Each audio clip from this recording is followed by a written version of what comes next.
Hola, ¿qué tal? Este video es para reforzar obviamente lo que se vio en la exposición. El tema es especificación de procesos.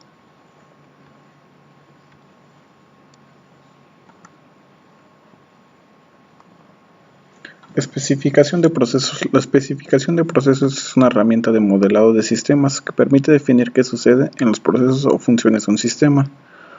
A esto se refiere, tenemos del lado derecho, en la parte de abajo, tenemos lo que sería así que un tipo de interfaz sobre una base de datos, que lo que tenemos es nombre, entradas, salidas. Obviamente para una especificación de procesos es, digámoslo así, un modelado. Tenemos que tener ciertas entradas y mientras esas entradas las ingresamos o las tenemos como tal, tenemos que tener cierto proceso y nos va a dar un resultado o una salida. Objetivo de la especificación de procesos: definir qué hacerse para transformar ciertas entradas en ciertas salidas. Como se los decía anteriormente, tenemos entradas y necesitamos salidas, pero mientras tanto, en entradas y salidas, en medio exactamente está un proceso. Este proceso tiene que ser la forma en la que se está llevando a cabo. Obviamente la entrada y la salida y cómo se relacionan ambas. Metas: reducir la ambigüedad de procesos. Esta meta obliga al analista a aprender los detalles acerca del funcionamiento de un proceso. Obtener una descripción precisa de lo que se está realizando, lo cual normalmente se incluye un paquete de especificaciones para el programador. Validar el diseño de sistema. Esta meta incluye garantizar que un proceso tenga todo el flujo de datos de entrada necesario para producir la salida, como se los comentaba anteriormente. O sea, necesitamos forzosamente entradas para generar salidas y un proceso específico. O sea, si no tenemos un proceso como tal bien detallado o las entradas bien detalladas, no nos va a servir de nada porque no vamos a tener las salidas que esperamos como tal. Categorías de procesos: procesos que representan entradas y salidas físicas como leer y escribir. Estos son pues procesos muy cotidianos. Procesos que representan una validación de datos simples, criterios de edición que se incluye en el diccionario de datos. Esto ya va más orientado a lo que sería como tal programación. Procesos que se usan: código prescrito, programas ya hechos o sistemas con programas y funciones. O sea, si en esto ya va orientado a programación. Si en nuestro programa tenemos ciertos códigos prescritos, o sea, ya tenemos programas hechos, dentro del procesos como tal, entraría esto. Formato de la especificación de procesos. Obviamente nuestra especificación debe tener ciertos parámetros, ciertas reglas. 1. Número de proceso o procesos. O sea, dependiendo de la cantidad de procesos, vamos a irlos numerando para llevar cierto orden o cierto régimen. De igual manera vamos a tener que ponerles un nombre, una descripción, qué datos de entrada tenemos y qué datos de salida queremos recibir mediante ya sea un tipo de proceso o algún funcionamiento. Ya lo que sería opcional sería la descripción lógica de cada proceso y lo que es una mención de problemas sin resolver. O sea, la mención de un problema sin resolver entraría dentro de lo que sería el proceso. O sea, ¿qué proceso seguiríamos para resolverlo? El problema como tal y que nos dé las salidas que esperamos. Herramientas para la especificación de procesos. En este caso tenemos las más cotidianas o las más usadas, que sería un lenguaje estructurado, árboles de decisión, tablas de decisión, diagramas de acción, pre y post condiciones. Lenguaje estructurado es un lenguaje formado por un conjunto de palabras del idioma elegido.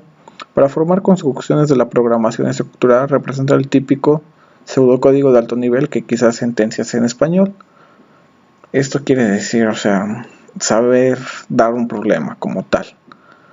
O sea, si tengo un problema y va a realizar ciertas cosas, ¿qué cosas va a realizar primero? Si no realiza esta, tiene que realizar aquella, o no puedo pasar de esta parte del problema hasta no solucionarla, no puedo pasar a otra.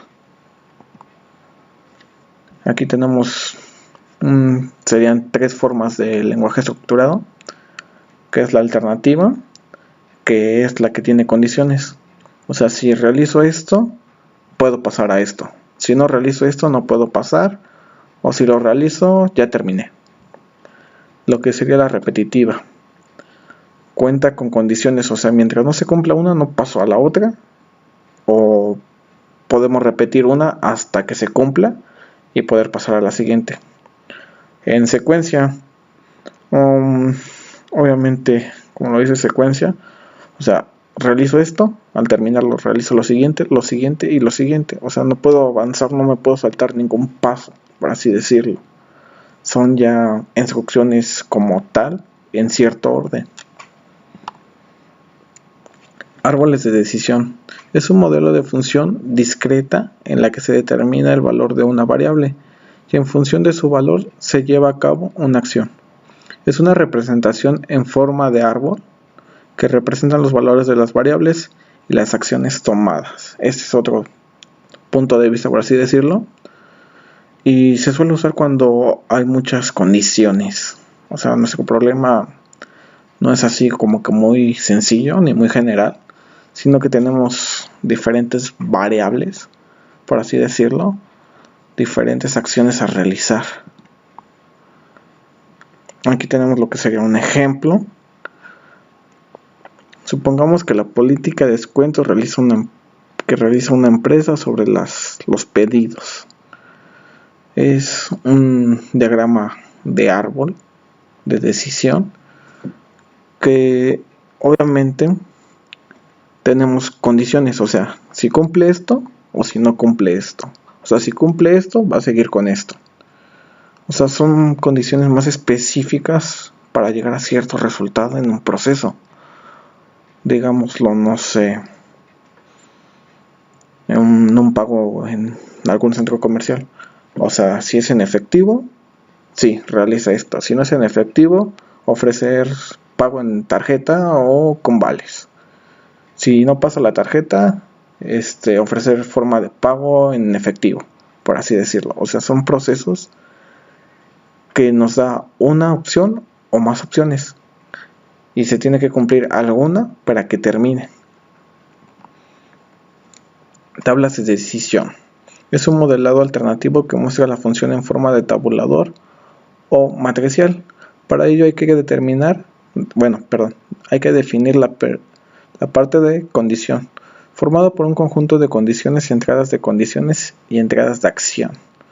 O sea, tenemos que tener ciertas entradas y mientras esas entradas nos guiaremos para ver cuál es la mejor decisión. Esto lo usan mucho en lo que sería costos y en el área administrativa, que ya sería recursos humanos, o sea, decidir qué personal es apto o qué persona no es apta, y en costos, cuál es el costo más apto para ciertos procesos o ciertas acciones que se desean realizar. Tenemos ciertas condiciones, por ejemplo, compras, acciones. Este es como un tipo de ejemplo, o sea, en compras, ver qué compra me conviene, qué acciones me convienen, o sea,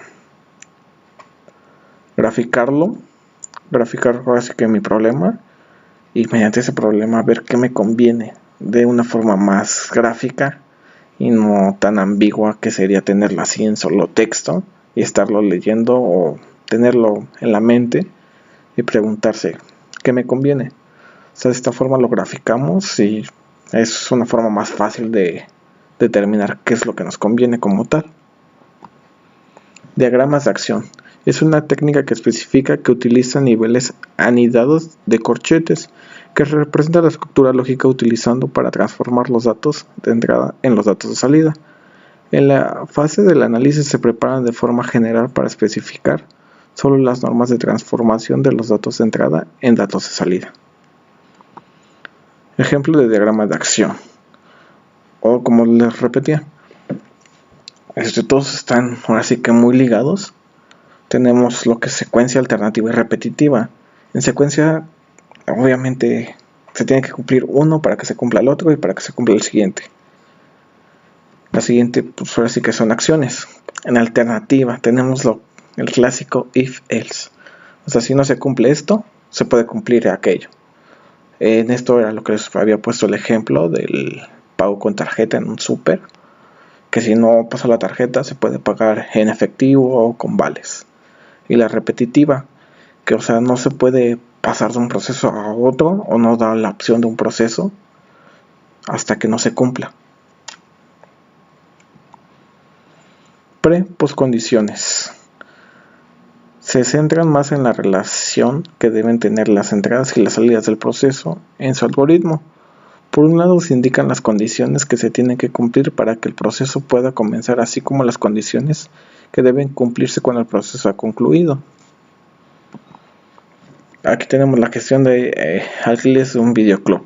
Ya lo teníamos, lo habíamos hecho anteriormente en clase, pero lo habíamos hecho como un diagrama sencillo de árbol o algo así, por así decirlo. Y lo que tenemos es la sentencia, cómo se tienen que ir cubriendo estos procesos. Tenemos lo que es la gestión del alquiler de un videoclub. De ahí deriva lo que sería la gestión de clientes, gestión de proveedores y gestión de películas. Entonces son como subprocesos. El proceso ahora sí que general en la jerarquía es la gestión de alquileres. De ahí sigue la gestión de clientes, la gestión de proveedores y la gestión de películas. Y cada subproceso o subprograma o problema, por así decirlo, tiene más acciones. Por ejemplo, lo que es gestión de clientes tiene la acción de gestionar informes y gestionar altas y bajas. En gestión de proveedores tenemos gestionar pedidos, gestionar entregas, gestionar facturas, gestionar pagos, gestionar altas y bajas.